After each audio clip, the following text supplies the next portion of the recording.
மோடி மீண்டும் பிரதமரானால் நாட்டில் தேர்தல் முறையே இருக்காது. ஒடிஷா காங்கிரஸ் பொதுக்கூட்டத்தில் மல்லிகார்ஜுன கார்கே பேச்சு.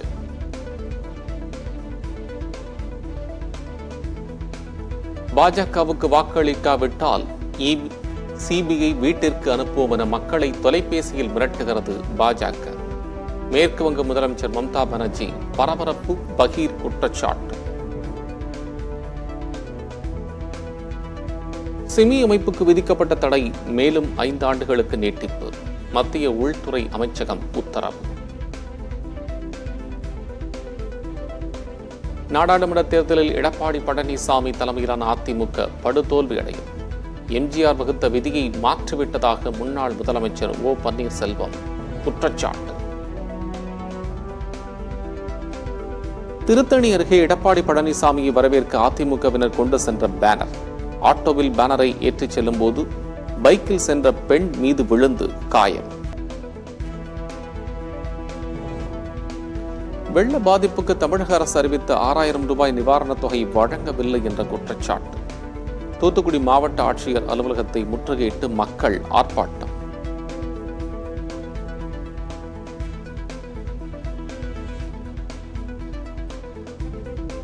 நீதிபதியின் கேள்விகளுக்கு உரிய பதிலளிக்க முடியாமல் அரசு தரப்பு திணறல். கண்மாய்களை அழித்து ஒருபோதும் மேம்பாலம் அமைக்க அனுமதி வழங்க முடியாது என மீண்டும் நீதிபதி தண்டபாணி திட்டவட்டம்.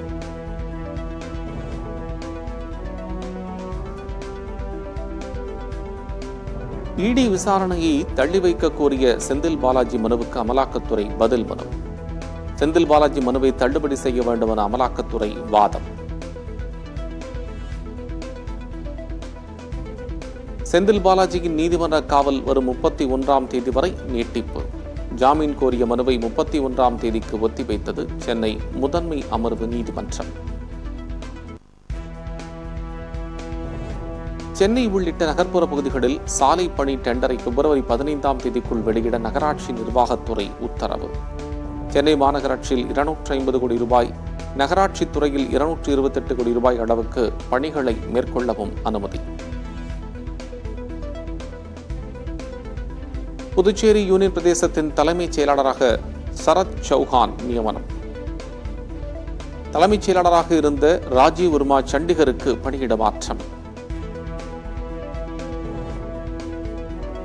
புதுச்சேரி தலைமைச் செயலாளரை தொடர்ந்து மாவட்ட ஆட்சியரும் இடமாற்றம். புதுச்சேரி ஆட்சியராக இருந்த வல்லவன் கோவாவிற்கு பணியிட மாற்றம். இடைக்கால மத்திய பட்ஜெட்டில் முக்கிய அறிவிப்பு வரலாம் என்ற எதிர்பார்ப்பில் பங்குகளை வாங்கிய முதலீட்டாளர்கள். மும்பை பங்குச்சந்தை குறியீட்டு எண் சென்செக்ஸ் 1241 புள்ளிகள் உயர்வு. இடஒதுக்கீட்டை முடிவுக்கு கொண்டுவர சதி செய்வதாக காங்கிரஸ் எம்பி ராகுல் காந்தி குற்றச்சாட்டு. உயர்கல்வி நிறுவனங்களில் தாழ்த்தப்பட்ட வகுப்பினரின் வேலையை பறிக்க பாஜக RSS முயற்சி எனவும் ராகுல் விமர்சனம். ஆந்திரா, உத்தரப்பிரதேசம் உள்ளிட்ட மாநிலங்களில் காலியான 56 மாநிலங்களவை உறுப்பினர் பதவிக்கான தேர்தல் பிப்ரவரி 27ஆம் தேதி நடைபெறும். தேர்தல் ஆணையம் அறிவிப்பு. புதுக்கோட்டை சித்தன்னவாசல் செல்லும் ஆளுநர் RN ரவியின் பயணம் திடீரென ரத்து. நிர்வாக காரணங்களுக்காக பயணம் ரத்து செய்யப்படுவதாக ஆளுநர் மாளிகை அறிவிப்பு. நயினார் நாகேந்திரனுக்கு மீண்டும் MP சீட் வழங்கினால் பாஜக படுதோல்வியை சந்திக்கும். நெல்லையில் ஆங்காங்கே ஒட்டப்பட்டுள்ள போஸ்டர்களால் பாஜகவில் சலசலப்பு. ஸ்பெயின் செல்லும் வழியில் விமானத்தில் டென்னிஸ் ஜாம்பவான் ஜோகோவிச்சை சந்தித்தார் முதலமைச்சர் மு.க.ஸ்டாலின். ஜோகோவிச்சுடன் இருக்கும் புகைப்படத்தை X பக்கத்தில் பதிவிட்டுள்ளார்.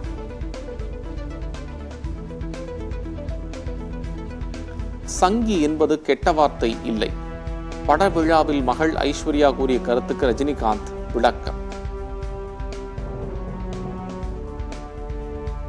செல்போனில் அதிகம் ரீல்ஸ் பார்க்காதீர்கள். இரவில் நன்றாக தூங்கும் பழக்கத்தை ஏற்படுத்திக் கொள்ளுங்கள். மாணவர்களுக்கு பிரதமர் நரேந்திர மோடி அறிவுரை. தமிழகத்தில் ஓரிரு இடங்களில் நாளை அதிகாலையில் லேசான பனிமூட்டத்திற்கு வாய்ப்பு. மண்டல வானிலை ஆய்வு மையம் தகவல்.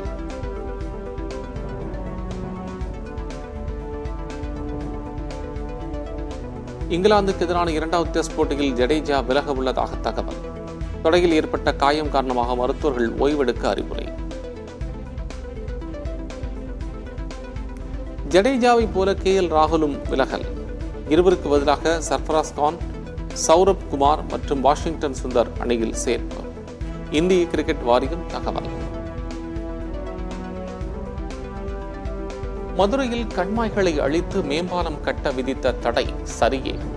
இரு நீதிபதி அமர்வு மாறுபட்ட தீர்ப்பு வழங்கியதால் உயர்நீதிமன்ற கிளை நீதிபதி தண்டபாணி உத்தரவு.